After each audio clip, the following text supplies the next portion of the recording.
and welcome back to my YouTube channel. It's that time of the month again where I'm gonna pick my monthly TBR.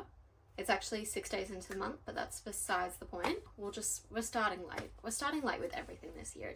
It doesn't even matter. So the way I'm gonna pick my TBR for May is the exact same way I did it last month, and I'm gonna use little prompts on my Wheel of Spinners names thing. Yep. I'm going to do the same thing again and pick 5 books for this month, and then I'm going to spin the wheel 5 times, and then I'm going to go pick my books, bring them back and show you guys what I picked. But first I thought I would embarrass myself a little bit and go through the books I read off my TBR last month, which I'm not going to lie, it was kind of a rough month last month. I only read 3 books, but that's fine. We'll live, laugh, loving. So last month on my TBR I had Throttled by Lauren Asher. Did I read it? No, but I am currently reading it. So that's one of my current reads at the moment. I had The Prison Healer by Lynette Noni. Didn't read that one. I had Deep End by Ali Hazelwood. I did read that one just in the nick of time, right at the end of the month. I had Practice Makes Perfect by Sarah Adams, and I also did not read that one. And then I had Magnolia Park's Into the Dark, which I'm also currently reading, so I'd say that's progress. So yeah, I'm currently reading Magnolia Park's Into the Dark and Throttled by Lauren Asher. Throttled is kind of like my little palette cleanser book I have when Magnolia Parks gets a little bit too depressing for me. I'd say like, it doesn't really count. 1 out of 5 I read, so yeah, that's really great. So I thought we'd get into it and do a little bit of a spinner. So I'm just gonna go ahead and spin for the first book. We're gonna do 5 prompts. So the first one is a book in a series I'm currently in the middle of. I think I'm a little bit spoiled for choice here because I'm in the middle of a lot of series. Now number 2. Yes! I've been wanting this one. A thriller book. I'm a big thriller person and I just haven't been reading too many at the moment. I recently bought a new thriller book, so I'm really excited to get that one on there. Number 3. What even is that one? A book with 2 points of view. Okay, we'll find something. That'll be fine. I'm gonna say maybe like a romance book. Number 4. A book with an orange cover. I feel like I have ideas for most of these. Okay, number 5, the last one. Drum roll, please. Stop. A book by Ashley Poston. I know the exact one I'm going to put on there. So those are the 5 prompts that I've got. I'm going to go choose my books and then I'm going to come back and show you guys what I picked.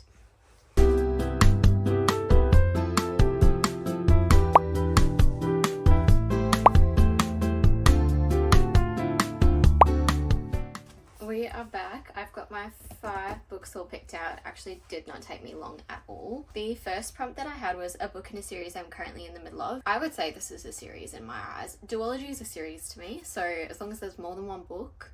Duology series, same thing to me. So the book I chose is Crooked Kingdom by Leigh Bardugo. Lee, I still don't know. This is the second book in the Six of Crows duology. I read the Six of Crows almost a year ago now, and I feel like it's finally time to pick up Crooked Kingdom because I loved Six of Crows, but it ended on a bit of a cliffhanger and I was a bit upset with it. I've put Crooked Kingdom off for a long time, but I feel like I'm finally ready to read it, and I really am excited. I'm so excited to see where the plot goes, and I feel like this might be a bit of a 5-star duology for me. I rated Six of Crows 5 stars because I loved it so much.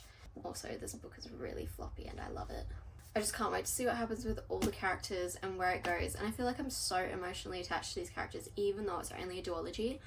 I just love them all so much. So yeah, super excited to read that one. The next one I had was a thriller book. Now I don't have a lot of physical copies of thriller books, I usually just read them on my Kindle, but I recently went book shopping and I saw this. I've been wanting to read this one for ages and I never had the physical copy of it, but every time I go book shopping I went out and I saw it and I was like, I need to pick it up, and I finally did the other week and I'm so excited to read it. I literally can't wait.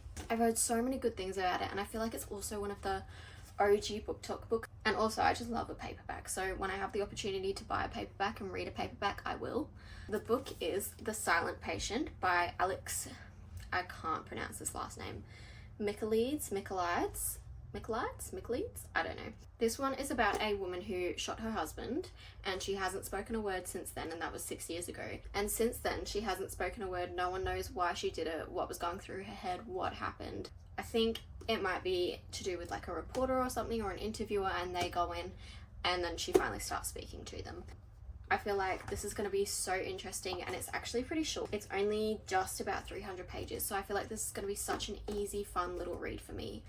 On to the next one. We had a book with 2 points of view, so I was sort of feeling a romance book for this one. I feel like most books with dual POV are romance books. So the book I picked, which this has been on my shelf for like 2 years and I have not looked at it, I honestly don't even really know what it's about, is Things We Never Got Over by Lucy Score. I feel like this was so raved about on BookTok like 2 years ago, and I just never picked it up. I never read the series. I know it's a trilogy, but I don't even really know what it's about. I'm pretty sure it's just like a small town romance series. It's dual POV, so I'm gonna give it a go. I'm going in pretty much blind. I don't really know too much about it, but the cover's pretty, so there's that. Also, how long is it? 450 pages. I just feel like it's a little bit long for a romance book, but I'm not making no judgments. I'm not judging a book by its length. The next one I had was a book with an orange cover. This one was so easy for me. I don't really have many books with orange covers, but I picked Wild Eyes by Elsie Silver. This is the second book in the Rosehill series, and this one follows Weston, who is the guy in the first book's best friend, and Skylar, who is a singer. These are cute little cowboy romances. I feel like Elsie Silver books are just so easy to read, and once you get into them, you can literally binge them in like 2 sittings. All the guys and the couples in this series are single dads. Literally say less. I am there because I haven't really been feeling a cowboy romance for a while, but kind of interested. Might pick it up this month, who knows. And the last prompt that I had was a book by Ashley Poston. So the book I chose was The Dead Romantics by Ashley Poston. I love Ashley Poston books. I say that, I've only ever read The 7-Year Slip, but I really want to read a novel love story, and I really want to read this one too. And then her new book, Sounds Like Love, is coming out soon as well.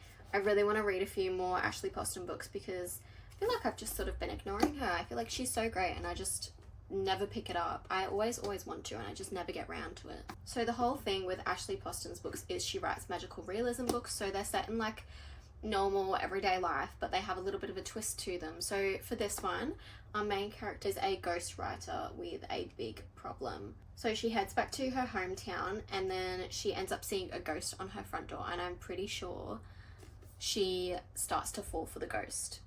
And then there'll be all these other problems that come with that, obviously. And I feel like her books and plot lines are so interesting to me, and I just love it.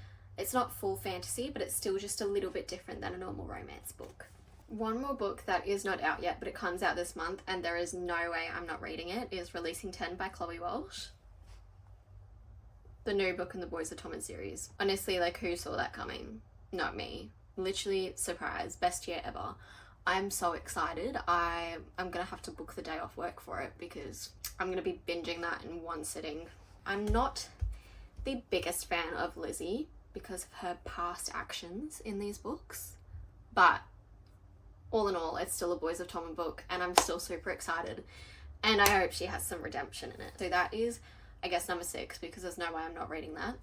So those are the 5 books on my May TBR for this month, and make your bets now on whether I am actually going to read any of them, but you never know. So that is the end of today's video. If you made it to the end of this video, thank you so much for watching, and if you enjoyed, don't forget to like, comment and subscribe, and I'll see you guys next time.